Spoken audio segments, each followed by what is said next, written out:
کہ آدم کی پیدائش جنت میں نہیں بلکہ زمین پر ہوئی ہے۔ جو ہمارے یہاں مت ہے کہ آدم جنت میں رہتے تھے، تو یہ ایک اسرائیلیات میں سے ایک ایڈیشن ہے جو شاید ہمارے یہاں در آیا ہے۔ اب یہ قرآن کو اس طرح کی بات کرتا ہے کہ جیسے سورہ طٰہٰ کے اندر کہا گیا، کا ترجمہ کچھ یہ ہے، اس کی آیت 118 119 ہے، فرمایا کہ بے شک تمہارے لیے جنت یہ ہے کہ اس میں بھوکے رہو نہ ننگے، اور یہ کہ تم نہ پیاسے رہو گے اور نہ دھوپ میں تپو گے۔ بسم اللہ الرحمن الرحیم۔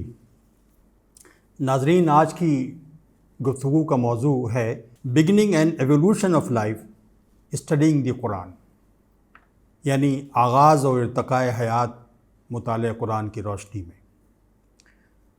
جب یہ لفظ ایوولوشن ہمارے سامنے آتا ہے تو فطری طور پر ہماری توجہ ڈارون کی تھیوری آف ایوولوشن کی طرف مبذول ہو جاتی ہے، جو شاید بہت زیادہ صحیح بات نہیں ہے۔ اس کی وجہ یہ ہے کہ ڈارون بنیادی طور پر آغاز حیات کی گفتگو نہیں کرتا، آغاز حیات کے بارے میں کوئی نظریہ نہیں دیتا، بلکہ اس نے جو اسپیشیز موجود ہیں دنیا میں اس وقت اس نے دیکھی اور پائی جاتی ہیں، وہ کیسے سروائیو کیے ہیں، کس اصول کے تحت ان کا سروائیول ہوا ہے، کچھ ختم ہو گئی، کچھ موجود تھیں اس وقت، تو یہ کون سے اصول اور ضابطے کے تحت ہوا ہے، اس نے اس کو اسٹڈی کرنے کی کوشش کی، اور اس کے نتیجے میں جو تھیوری اس نے ڈیولپ کی وہ سروائیول آف دی فٹسٹ کی تھیوری تھی، کہ سروائیول جو فٹسٹ ہوتا ہے وہی سروائیو کرتا ہے۔ بنیادی طور پر ڈارون ان چیزوں سے ڈیل کرتا ہے، آغاز حیات سے ڈیل نہیں کرتا۔ ہمارے ہاں جو اسلامی ناقدین ہیں ایوولوشن کی تھیوری کے، انہوں نے نہ تو آغاز حیات کے سلسلے میں کوئی بات کہی ہے اور نہ ہی سروائیول آف دی فٹسٹ کے بارے میں بات کہی ہے، بلکہ ہوا یہ ہے کہ سروائیول آف دی فٹسٹ کو ایک فلسفہ بنا کر، ایک تھیوری بنا کر، جس طرح سے بہت سے انسانی بیہیویئرز، خاص طور سے اکانومکس کے فیلڈ میں، سوشل سائنسز کے فیلڈ میں، یا پولیٹکس کے فیلڈ میں، انسانی اخلاقیات کے فیلڈ میں جو رویے انسان اختیار کرتا ہے، اس کو بنیاد بنا کر انہوں نے یہ کہا ہے کہ یہ سروائیول کی جو تھیوری تھی، سروائیول آف دی فٹسٹ کی جو تھیوری تھی ڈارون کی دی ہوئی، یہ تمام انسانی رویے اس کی بنا پر ایکسپلین ہو جاتے ہیں۔ اس کو انہوں نے ہدف تنقید بنایا اور بہت شاندار طریقے سے ان پر تنقید ہوئی، لیکن یہ نظریہ ارتقاء پر، ڈارون کے نظریہ ارتقاء پر تنقید نہیں تھی، بلکہ سوشل ڈارونزم اس کو کہتے ہیں، اس پر تنقید تھی۔ تو یہ ایک بات واضح ہمیں رہنی چاہیے، جب بھی کوئی تنقید ہمارے سامنے آتی ہے اسلامی پس منظر میں، تو وہ ایز سچ ڈارون کے نقطہ نظر، ڈارون کی تھیوری پر نہیں ہوتی، بلکہ سوشل ڈارونزم پر ہوتی ہے عام طور پہ۔ اب یہ سوال یہ پیدا ہوتا ہے کہ اس پورے صورتحال کا قرآن سے کیا تعلق ہے؟ کیا قرآن اس سلسلے میں کچھ کہتا ہے، یا کوئی قرآن کی کوئی رائے ہے اس سلسلے میں؟ تو جبکہ ہم یہ جانتے ہیں کہ قرآن بنیادی طور پر ایک کتاب ہدایت ہے، لیکن یہ بات بھی ہم سمجھتے ہیں کہ اپنے ہدایتی ڈسکورس میں قرآن بہت سے اشارے دیتا ہے، ایسے اشارے جو اس ڈسکورس سے تو علیحدہ ہوتے ہیں، لیکن اللہ ان کو فٹ کرتا ہے، اور وہ جو اشارے ہوتے ہیں وہ ہوتے ہیں کبھی کہ یہ کائنات پیدا ہوئی ایک لمحے میں، ایک وقت میں، اور پھر ایک دن ختم ہو جائے گی، اور اس پیدا ہونے اور ختم ہونے کے درمیان میں بہت سے مراحل کی طرف اشارہ کرتا ہے۔ دیکھنے میں لگتا نہیں ہے کہ وہ مراحل ہیں، لیکن اگر غور کی جائے تو شاید وہ کچھ مراحل ہی ہیں جن کی طرف قرآن اشارے کرتا ہے۔ اسی طریقے سے انسان کی پیدائش، انسان کے خاتمے، اور اس سلسلے میں بھی قرآن کو اشارے کرتا ہے۔ اور جب قرآن کی یہ ہدایت سامنے آتی ہے کہ غور و فکر کرو کائنات پر، نیچر کے مظاہر پر، تو لامحالہ یہ اشارے ہماری توجہ کو مبذول کراتے ہیں، اور ان پر ہم غور کیے بغیر رہ نہیں سکتے۔ یہ قرآن کی ایک ڈیمانڈ ہے ہم سے کہ ان چیزوں پر بھی غور کریں۔ جو مطالعہ ہم قرآن میں کرتے ہیں بنیادی طور پر ایک ہولسٹک مطالعہ ہوتا ہے، یعنی بحیثیت مجموعی وہ انسانوں کو کیسا دیکھنا چاہتا ہے اور ان سے کیا ڈیمانڈ کرتا ہے، ان کے رویوں میں، ان کے اخلاقیات میں۔ لیکن ساتھ میں یہ جو اشارے منگل قرآن کرتا رہتا ہے، تو ان پر توجہ ہماری نہیں جاتی۔ ہم یہ سمجھتے ہیں کہ ان پر توجہ ڈالنے کی ضرورت ہے، اور چنانچہ یہ جو موضوع ہے اسی کا ریشنل ہے کہ ہمیں ان چیزوں کو، ان اشاروں کو پر غور ہمیں کرنا چاہیے، اور دیکھیں کہ کیا کوئی اس سلسلے میں کوئی بات ہم ڈیولپ کر سکتے ہیں۔ یہ بات ہے اصل میں، تو یہ بیسیکلی قرآن کا منشا بھی ہے۔ تو اس مطالعے میں حیات اور اس کی جو مختلف شکلوں کے بارے میں قرآن کو سمجھنے کی کوشش ہم کر رہے ہیں۔ میں ایک بات بتاتا چلوں کہ بنیادی طور پر کیونکہ قرآن انسان سے مخاطب ہے، آدم اور آدم کی اولاد سے مخاطب ہے، اس لیے یہ جو زندگی کی جو دوسری شکلیں ہیں ان کے بارے میں توجہ اس پر آپ کو بہت زیادہ واضح طور پر نہیں ملتی، لیکن ہمارا خیال ہے کہ ملتی ہے۔ تو ہم یہ کوشش کریں گے کہ یہ اس میں کیا ہدایتیں ملتی ہیں اور کیا چیز کیا انفارمیشن اس سے ملتی ہے اور کیا ہم کچھ ضابطوں کی جستجو کر سکتے ہیں۔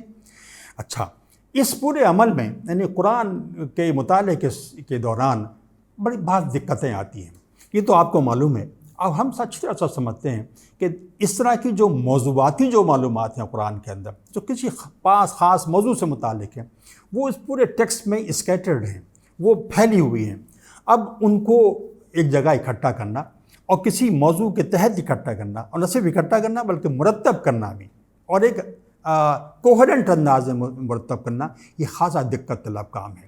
اس کے لیے جہاں یہ ضروری ہے کہ آپ کا قرآن سے آپ کی واقفیت گہری ہو، وہاں یہ بھی ضروری ہے کہ جس سبجیکٹ کے متعلق یہ اشارے ہیں، جس موضوع سے یہ اشارے ڈیل کرتے ہیں، اس موضوع کی بھی کسی نہ کسی حد تک ہمیں معلومات ہونے چاہیے۔ اگر یہ نہیں ہوگا تو وہ ترتیب صحیح نہیں ہو پائے گی اور ہم کسی اچھے اور مناسب نتیجے پر پہنچ نہیں پائیں گے۔ اچھا، میرا خیال یہ ہے کہ یہ کام کیا جا سکتا ہے اور مرتب ہونے کے نتیجے میں ایک خاکہ ڈیولپ کیا جا سکتا ہے۔ ہماری گفتگو ظاہر ہے کہ اسی سے متعلق ہے، اور یہ اگر ایسا ہم کر سکیں تو ہم بہت سے سوالات کے جواب ہمیں حاصل ہوں گے، وہاں میرا خیال یہ ہے کہ بہت سے نئے سوالات بھی کھڑے ہوں گے جو آپ کو اس گفتگو میں آپ کو اس کا اندازہ ہوگا۔ دیکھیے، ہماری اپروچ بنیادی طور پر یہ ہے کہ اس وقت جو اس سلسلے میں جو معلومات ہم تک پہنچی ہیں، یعنی کہیے کہ اس فیلڈ سے متعلق جو سائنسی معلومات ہیں، ہم قرآن کے ذریعے سے ان کو ریشنلائز نہیں کرنا چاہ رہے ہیں۔ اسی طریقے سے قرآن جو ہمیں معلومات دے رہا ہے، سائنسی معلومات بیان کر کے ہم اس قرآن کے ان اسٹیٹمنٹس کو بھی ریشنلائز نہیں کرنا چاہ رہے۔ یہ دونوں باتیں ہم نہیں کرنا چاہ رہے۔ اس کی وجہ ہے، اور بہت مختلف موقعات میں ان وجوہات کو ہم گویا کہ بتاتے رہے ہیں کہ وجوہات کیا ہیں، لیکن ان دونوں میں سے کوئی اپروچ ہماری نہیں ہے۔ ہماری اپروچ سمپل ہے کہ تھوڑی بہت جو کچھ سائنس کی معلومات کو سامنے رکھتے ہوئے ہم یہ چاہتے ہیں جاننا کہ اس موضوع یعنی آغاز حیات اور ارتقاء حیات سے متعلق کیا قرآن کا کوئی نظریہ ڈیولپ کیا جا سکتا ہے، کیا ہم کر سکتے ہیں یا نہیں کر سکتے۔ ظاہر ہے اس میں کچھ نہ کچھ اثر تو ہوگا ہی، جو ہماری معلومات ہیں یا ہماری جو معلومات کا لیول ہے۔ تو یہ بنیادی مقصد ہے۔ ہم چاہتے یہ ہیں کہ ایک ایسا خاکہ تیار ہو سکے جو کہ کوہرنٹ ہو اور منطقی ہو، اور منطقی طور پر ان کو مرتب کیا گیا ہو اور کوہرنٹ ہو، یہ اس کی بنیادی شرط ہے۔ تو اس سلسلے میں یہ جو موضوع ہم اس پر گفتگو ہوگی، میرا خیال ہے کہ شاید یہ 3 مراحل میں ہوگی۔ سب سے پہلا تو آج کا مرحلہ ہے جس سے ہم کچھ بنیادی باتیں بتائیں گے اس موضوع کی، اور دوسرا مرحلہ یہ ہے جب جو ہم نے خاکہ تیار کیا ہے، مختلف مراحل سے جو انسان جو زندگی حیات اور پھر انسانی حیات گزری ہے، اس کے بارے میں جو خاکہ ہم نے ڈیولپ کیا ہے اس کا تعارف کرائیں گے۔ اور تیسرے مرحلے میں، تیسرے گویا کہ لیکچر میں یہ کہیے، یہ کہ جو اس پورے کے نتیجے میں، اس پورے عمل کے نتیجے میں کچھ سوالات ابھرے ہیں، بڑے انٹرسٹنگ سوالات ہیں، ان سوالات سے متعارف کرائیں گے۔ تو یہ 3 ابتدائی طور پر یہ جو گفتگو ہے 3 گویا کہ لیکچرز پر مشتمل ہے۔ اس کا پہلے لیکچر سے آج میں آپ سے مخاطب ہوں۔ تو دیکھیے، کچھ بنیادی باتوں کے تذکرہ میں کرتا ہوں۔ سب سے پہلی بات یہ سمجھ لیجئے کہ قرآن نے گو کہ آغاز حیات کے سلسلے میں کوئی براہ راست کوئی بات نہیں کہی، لیکن سورہ ملک میں ایک بڑی چھوٹی سی خوبصورت سی آیت ہے، الذی خلق الموت والحیات، ہم نے موت اور حیات کو تخلیق کیا۔ اب دیکھیں، یہاں ایسا لگتا ہے کہ موت اور حیات 2 اینٹیٹیز ہیں۔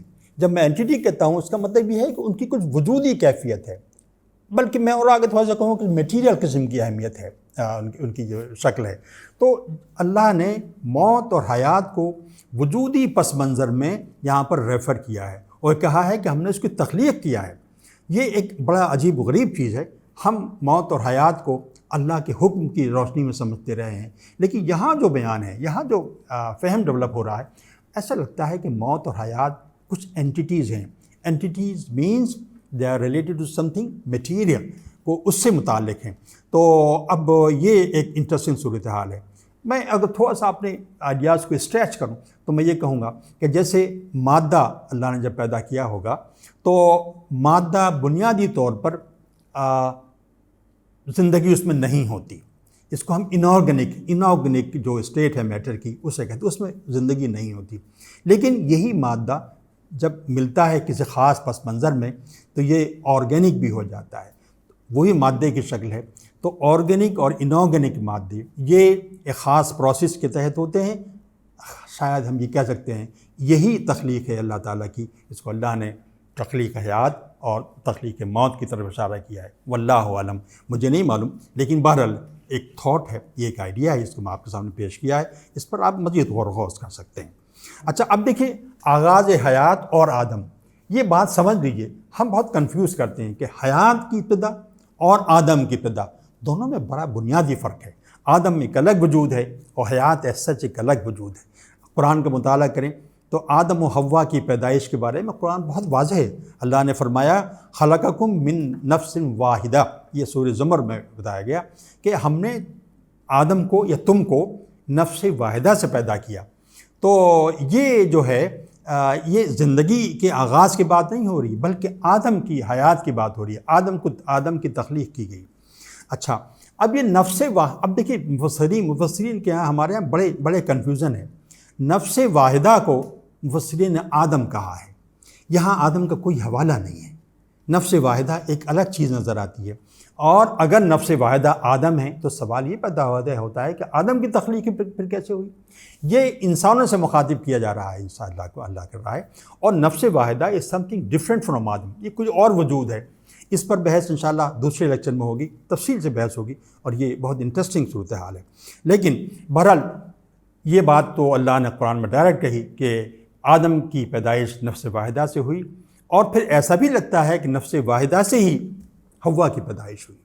تو اب یہ جو بہت سے متس ہیں ہمارے یہاں، اسرائیلی متس ہیں کہ آدم کی پسلی سے حوا کو پیدا کیا گیا، اس کا تعلق قرآن سے نہیں ہے. قرآن تو دونوں کو نفس واحدہ سے بتاتا ہے. نفس واحدہ سے آدم کی پیدائش اور اسی نفس واحدہ سے پھر حوا کی پیدائش اس طرح سے ہوئی ہے. تو اچھا پھر بنی آدم یعنی یہ تو حوا اور آدم اور حوا کی پیدائش ہوگی. اس کے بعد جب آدم و حوا سے یعنی اللہ نے کہا کہ پھر باقی جو انسانی نسلیں ہیں وہ اس جوڑے سے پیدا ہوئیں، یعنی آدم و حوا کے نتیجے میں پھر پوری جو انسانی آبادی ہے آج کی آبادی اس کا نتیجہ ہے. تو یہ تو بات واضح ہے کہ آدم و حوا کی پیدائش اور بنی آدم یعنی آدم کے اولاد کی پیدائش، اس سلسلے میں قرآن بالکل کیٹیگورک ہے، بالکل واضح ہے. لیکن یہاں آدم کی پیدائش کی بات ہو رہی ہے، حیات کی ابتدا کی بات نہیں ہو رہی ہے. حیات کی ابتدا بالکل ایک الگ چیز ہے. اچھا اب یہ بات تو ہم جانتے ہیں کہ حیات کی بہت سی شکلیں دنیا میں پائی جاتی ہیں، ان کی بھی کوئی تاریخ رہی ہوگی، ان کا بھی کوئی زمانہ رہا ہوگا. اب اس میں یہ بات کہ اب یہ جاننا ہمارے لیے یہ ضروری ہے کیا اس جو زندگی کی جو مختلف دوسری شکلیں ہیں کیا ان کی جو کبھی پیدائش ہوئی ہوگی اس میں اور آدم کی پیدائش میں کیا کوئی نقطۂ اتصال ہے، کوئی آپس میں کوئی تعلق ہے یا نہیں ہے؟ یعنی جو نسل جو انسانی جو آدم کی پیدائش ہوئی نفس واحدہ سے، تو نفس واحدہ تک پہنچتے اس سے پہلے جو اللہ نے جو تخلیق کی مختلف جانوں کی مختلف زندگیوں کی، کیا ان زندگیوں کی پیدائش میں اور آدم کی پیدائش میں کیا کوئی تعلق پایا جاتا ہے؟ یہ ایک امپورٹنٹ سوال ہے اور اس سوال سے گزرے بغیر آپ اس مسئلے کو حل نہیں کر سکتے. اچھا اب دیکھیے قرآن ایسا لگتا ہے، مطالعہ یہ بتاتا ہے کہ قرآن ایک بہت ہی کوہرنٹ قسم کا ایک سلسلہ بتاتا ہے. وہ سلسلہ کیا ہے؟ وہ یہ ہے کہ زندگی کا آغاز ہوا، آغاز حیات ہوئی، اور وہ آدم کی پیدائش تک وہی سلسلہ چلتا رہا، طویل سلسلہ چلتا رہا. اس میں یہ بات واضح کر دوں کہ یہ جو سلسلہ ہے زمین کے حیات کی آغاز کا جو سلسلہ چلا آدم تک، یہ ہمارا انڈرسٹینڈنگ یہ ہے کہ یہ زمینی سلسلہ ہے، یہ زمین پر ہوا ہے، یہ اس کرۂ ارض پر ہوا ہے. اس کے بعد آدم اور حوا کے نتیجے میں جو نسل چلی ہے وہ رحم مادر میں چلی ہے۔ تو رحم مادر کا سلسلہ الگ ہے اور زمین پر چلنے والا الگ ہے۔ گویا یہ تخلیق ایک تو زمینی تخلیق ہے اور ایک رحم مادر میں تخلیق ہے۔ گو کہ دونوں یہ سلسلے بہت ریلیٹڈ ہیں، ایک دوسرے سے منسلک ہیں، اور لیکن دو سلسلے الگ الگ ہیں۔ ان کو اسی طرح ہم سمجھیں گے اور سمجھنے کی کوشش کریں گے۔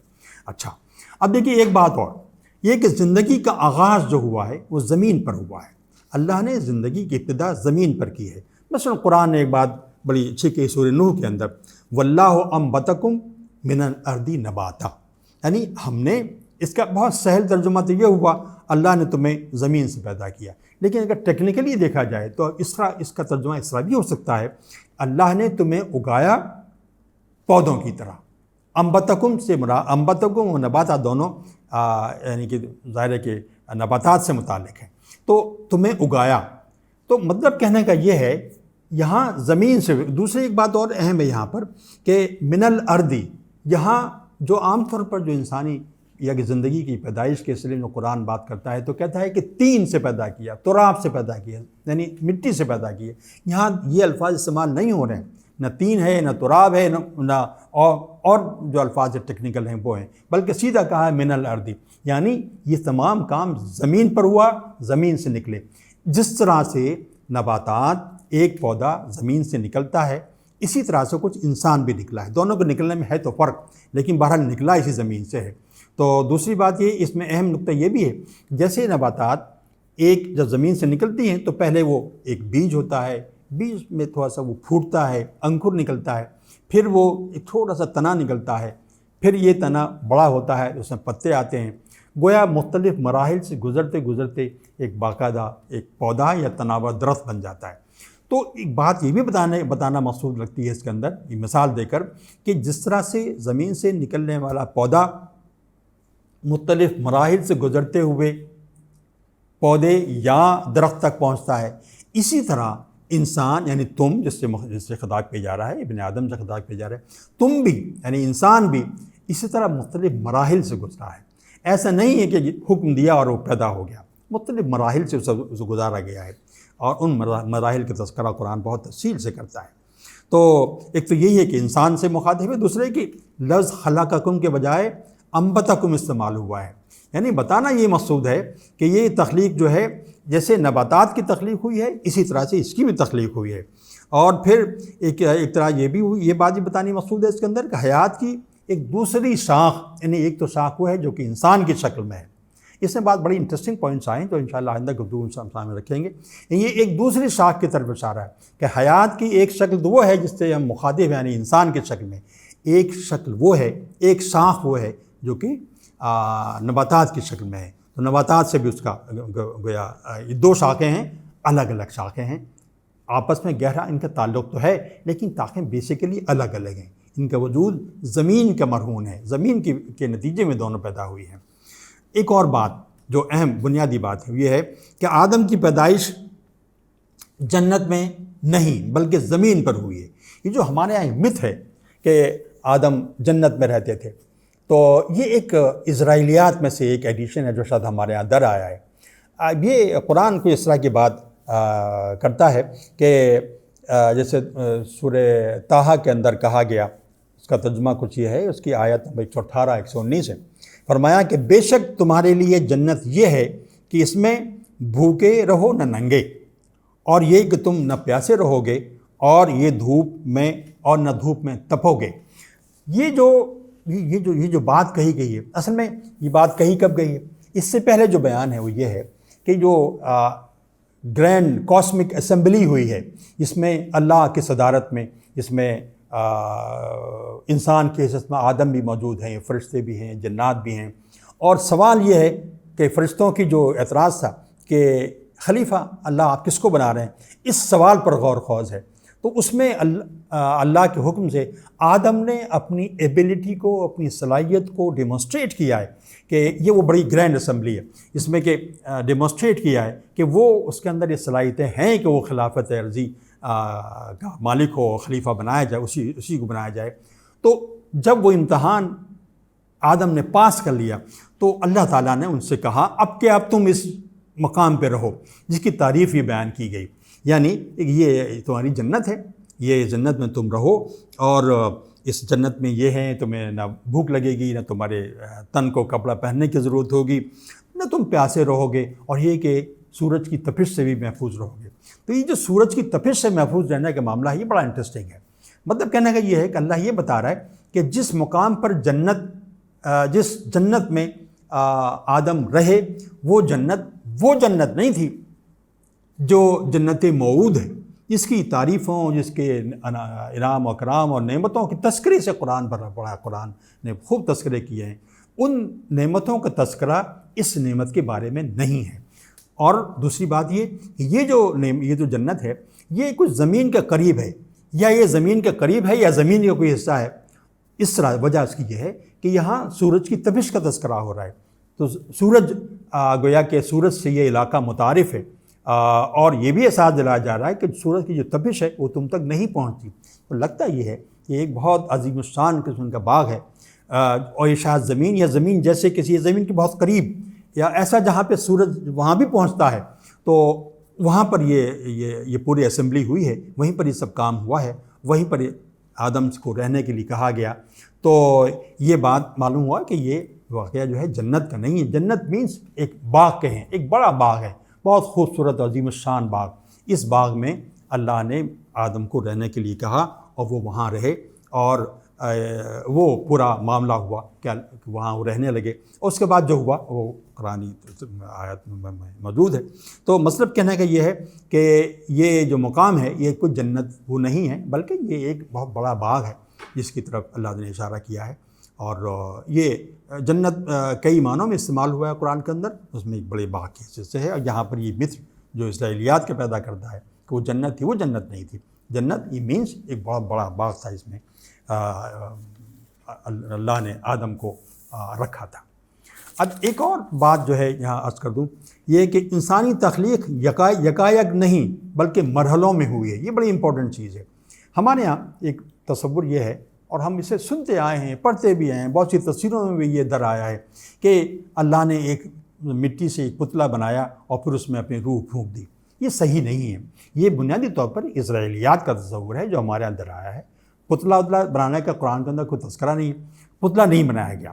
اس سے سب سے پہلی بات تو یہی ہے کہ جو ابھی میں نے سورہ نوح کی جو آیت پڑھی تھی، انبتکم و نباتا کا تذکرہ تھا، اور اس میں بتایا تھا کہ یہ مرحلے، یعنی اگر صرف ایک پتلا بنانے کا معاملہ تھا تو ظاہر مرحلے کہاں سے ہے؟ اللہ کہہ رہا ہے مرحلوں میں ہوئی ہے، مثال دے رہا ہے پودوں کی۔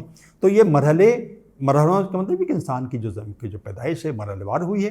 ایسا نہیں ہے کہ ایک شکل بنا دی گئی، ایک پتلے کی شکل میں اللہ نے مٹی اٹھائی، اس کا پتلا بنایا، اس میں پھونک مار دی اور جیتا جاتا ہے کہ انسان تھا۔ ایسی صورتحال نہیں ہے، بلکہ مختلف مراحل سے گزری ہوئی ہے۔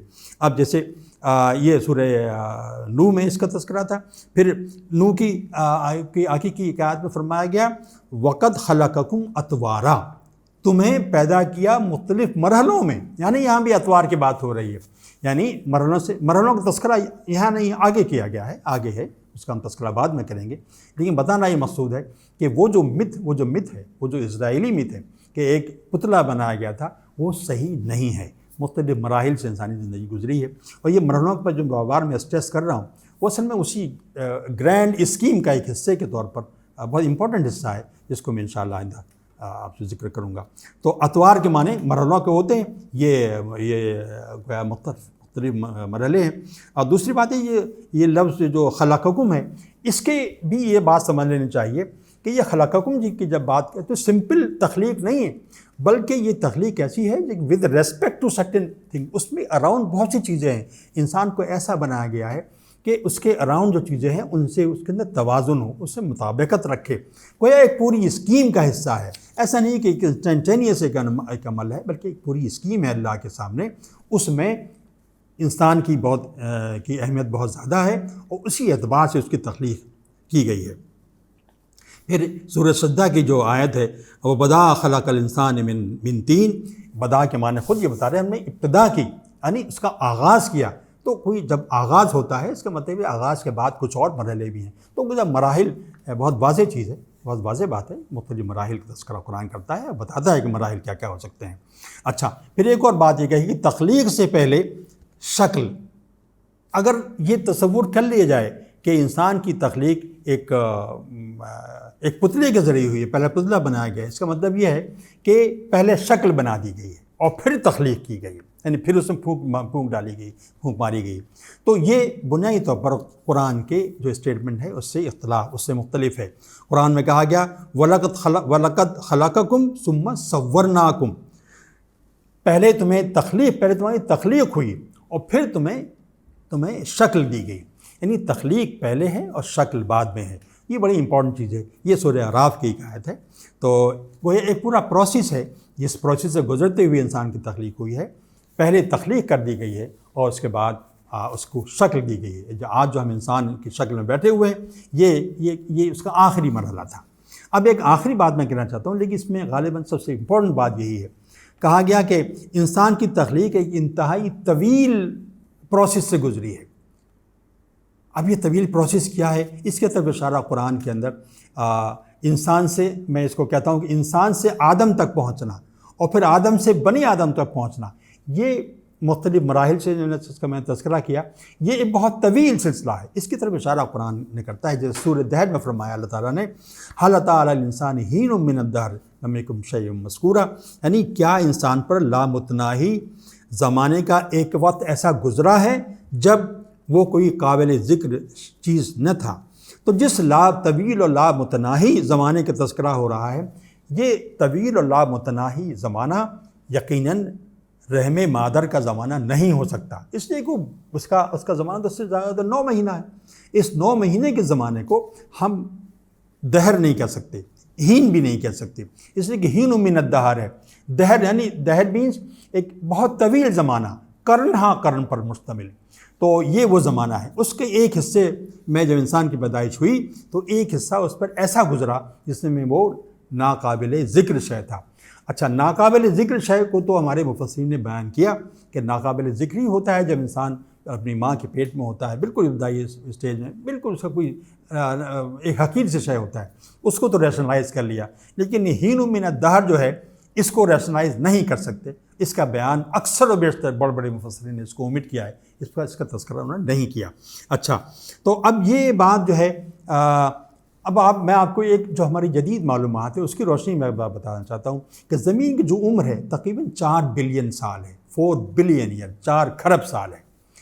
جو ہمارا مطالعہ مختلف فاسلز کا ہے، تو فاسلز میں بالکل جو چیز ابتدائی دور میں ملتی ہے وہ یونی سیلولر جو آرگنزمز ہیں ان کے فاسلز ملتے ہیں، اور یہ بھی سمجھ لیجئے کہ 1.6 بلین ایئرز تک یہ فاسلز بالکل پڑے رہتے ہیں، ایسے ہی ملتے ہیں جیسے کہ بس 1.6 بلین تک اس میں کوئی چینج نہیں آئی ہوتی، بالکل ویسے جیسے پیدا ہوئے ہوں گے ایسے ہی وہ پڑے ہوئے ہیں، یعنی ان کے فاسل بن چکے ہیں، کسی اور چیز کا اشارہ بھی نہیں ملتا۔ In for a long period of 1.6 billion years, 1.6 billion year کے بعد ان فاسلز کی جو ہے اس میں تبدیلی آنی شروع ہوتی ہے، یعنی وہ ان کے فاسلز ملتے ہیں جو کہ ناٹ سمپلی یونی سیلولر بلکہ وہ ملٹی سیلولر آرگنزم گویا آنے لگتے ہیں، یعنی وجود کے اندر کچھ کمپلیکسٹی آنے لگتی ہے۔ تو ایک ریشنلائزیشن اس کا یہ ہے، یہ جو ایک تو یہ کہ بہت طویل عرصہ گزرا ہے اور ایسا جو کہ دہر پر مشتمل ہے، اور یہ زمین پر گزرا ہے۔ زمین کی ابتدا جب زمین قائم ہو گئی، بن گئی، اس وقت سے اللہ نے اپنے منصوبے کے تحت انسانی تخلیق کا عمل شروع کیا، اور پہلا کام جو اللہ نے کیا وہ یونی سیلولر وجود تھا، اس کو اللہ نے پیدا کیا، اور ایک بہت طویل عرصے تک یہ اسی طرح سے رہے، اس میں کوئی اور ایکٹیویٹی نہیں آئی۔ اس کے بعد اس کے اندر کمپلیکسٹی پیدا ہونے شروع ہوئی، اور یہ جو طویل عرصہ ہے کوئی 1.6 بلین ایئرز کا ہے، اس کے بعد پھر وہ 3-4 بلین سال اور 3 بلین سال اور بلکہ 2.4 بلین ایئرز تک جو ہے یہ ایکٹیویٹی ہوتی رہی۔ تو یہ دو باتیں، ایک تو یہ کہ 1.6 بلین ایئرز تک جو وجود رہا وہ یقیناً ناقابل ذکر تھا۔ ایک یونی سیلولر وجود اس کو وجود نہیں رکھتا، وہ ناقابل ذکر وجود ہوتا ہے، لیکن ہمارے ہاں ہمارے جو جدید علوم ہیں اس میں فاسلز کی شکل میں ان کو دریافت کیا گیا ہے۔ یہ ایک بڑی امپورٹنٹ آبزرویشن ہے جو کہ جدید علوم سے ہمیں حاصل ہوئی ہے، اور اس آیت کو سمجھنے میں اس کی بڑی بڑی اہمیت ہے۔ تو اندازہ یہ ہوا کہ آغاز حیات جو ہے، جو کہ 1.6 بلین تک یونیسیلولر وجود میں رہا، بیسیکلی ایک زمینی مرحلہ ہے، اس زمین پر ہوا ہے، اور آدم کی پیدائش بھی اسی کی کڑی ہے۔ آدم کی پیدائش بھی اسی کی کڑی، میں بنی آدم نہیں کہہ رہا ہوں، بلکہ آدم کی پیدائش بھی اسی کی کڑی ہے۔ اور بنی آدم جو ہے، یعنی جو آدم اور حوا کے نتیجے میں، یہ وہ مرحلہ ہے جو کہ زمین ہوا تو زمین پر ہی ہے، لیکن یہ رحم مادر میں ہوا ہے۔ یعنی جب مائیں اللہ نے انسانوں کو پیدا کیا، عورتیں پیدا ہوئیں، تو ماؤں کے پیٹ میں یہ بنی آدم کی پیدائش ہوتی ہے، یہ ماؤں کے پیٹ میں ہے۔ اور وہ جو پہلا عمل ہے جو کہ ایک گویا صرف زندگی کی پیدائش، حیات کی پیدائش، یہ خالصتاً زمین کی سرفیس پر ہوا ہے، زمین کی سرفیس کے مختلف گوشوں میں ہوا ہے۔ تو یہ وہ اہمیت ہے، یہ وہ بات ہے، اس کی طرف یہ آیت غالباً اشارہ کر رہی ہے۔ یہ دونوں مرحلے مل کر ہی پوری آغاز حیات اور تخلیق آدم کا مرحلہ وار خاکہ بنانے میں ہماری ہیلپ کرتے ہیں۔ یہ دونوں مرحلے، یعنی یہ بھی پہلا والا جو زمینی مرحلہ ہے وہ بھی، اور اس کے بعد جو رحم مادر کا جو مرحلہ ہے وہ بھی، دونوں مل کر ہی ایک پورا خاکہ تیار کرنے میں ہماری ہیلپ کرتے ہیں۔ تو دوستو، یہ چند بنیادی باتیں ہیں جو اس موضوع سے متعلق، جن کا سمجھنا، جن کا ذکر کرنا بہت ضروری ہے۔ اس کے بعد ہی ہم اس خاکے کو سمجھ سکیں گے، تو انشاءاللہ آئندہ لیکچر میں آپ کے سامنے پیش کیا جائے گا۔ اللہ ہمارا اور آپ کا حامی و ناصر ہو۔